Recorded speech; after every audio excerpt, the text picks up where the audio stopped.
Skeleton Scout out, but the early game really is just trying to get, level 3. Grab the second claws of attack. So again, just denying the Blade Master those items. The thing I want to point out is that he is going an Undead Air Army, so he's not going to be using his ghouls overly offensively early game. He's going to be banking a lot of wood, so he can do fairly heavy creeping later on, and that's a choice you can opt to make. You don't have to go mass multitask creeping straight away. If you want to bank, that's fine, and then you use the ghouls later on. That's just a strategic choice, especially because now that he's tier 2, he's going to be getting bonus experience from those creep camps he clears. So by waiting to do the choice creep camps, he's now going to get an even bigger XP bonus for doing them later on. So that's just good thinking by Raptor HLA there. You'll also notice that if you look at So-Call's expansion, Raptor HLA has sent 2 Skeleton Scouts out there, and that's very important. The Orcs tier 2 buildings go up at around the 5th dot of night, so scouting then is actually a really good idea, because if you don't see them going up, it probably means he's trying to sneak an expansion. So that's something to, especially on a map like Norwood where it's very easy to sneak an expansion far away, that's a good thing to keep in mind. If you don't see those tier 2 buildings going up and a hero being summoned, possibly enemy expansion going up. So Raptor HLA just creeping out an expansion point here. He's not going to expand, but it's very good experience and will get him level 3.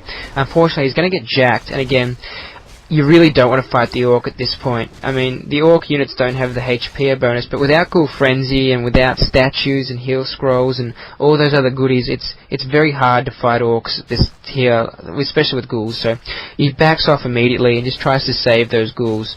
If you are going to fight, and he is going to try to here, you really do have to try and force surrounds, because otherwise those high HP Orc units are simply just going to run away, and you're going to take a lot of damage on your ghouls. The Blade Master is going to pick them off, you're going to burn through all your mana trying to heal, and you're not really going to get anything for it. So he's still just going for surrounds, and he almost got one just before, and he's going to get one now, and he's going to grab a grunt kill, and he's going to get level 3, so that's not a bad result. The TC is going to come in here with Stomp, and that's going to really frustrate him, and he's going to see the first Bat Rider, so he knows his opponent's got bestiaries, and he knows his opponent's expecting him to go air. So what he's going to do to counter that, he's actually going to be getting armor upgrades before he even gets Destroyers and Frost Whims out, and I'm going to go over why you do that in a little bit, but not just quite yet.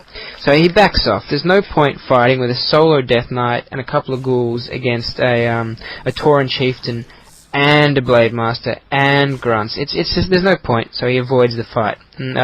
Fight avoiding to something I'm also going to discuss later.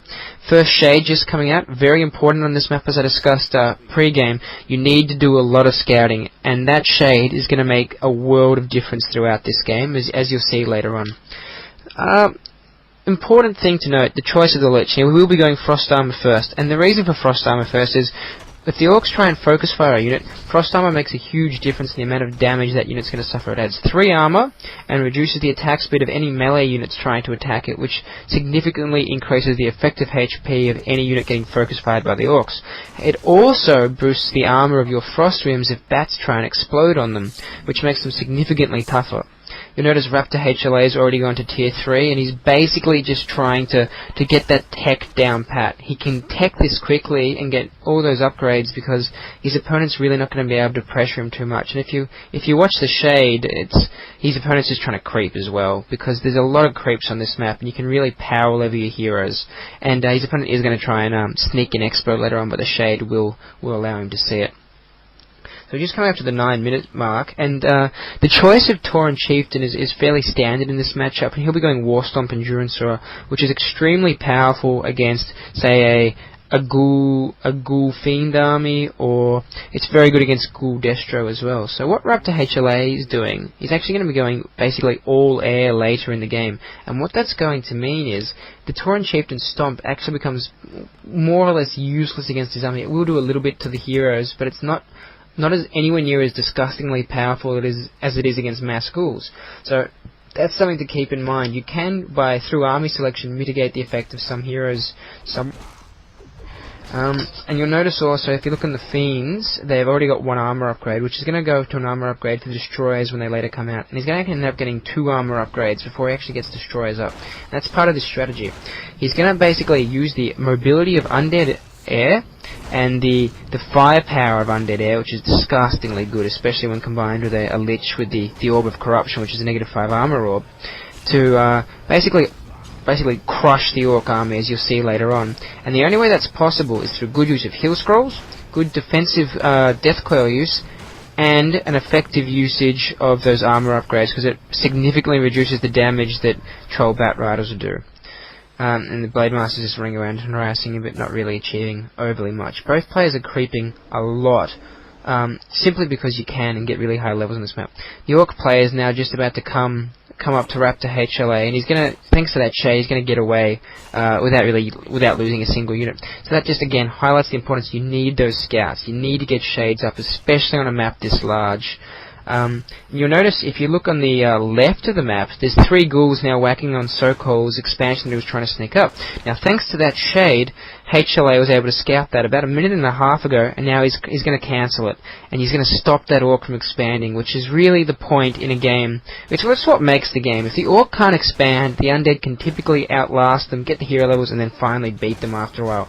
If the Orc can expand, the Undead's in a lot of trouble, because he just can't economically beat his opponent. He's going to cancel that expand again. The Blade Master's going to come in and chase the ghouls around, but he's just buying time. So just going to 11 minutes 34. All HLA is doing is really stalling. He's just putting up his Boneyard now in his base for Frost Dreams. Frost Dreams are insanely powerful against Orc.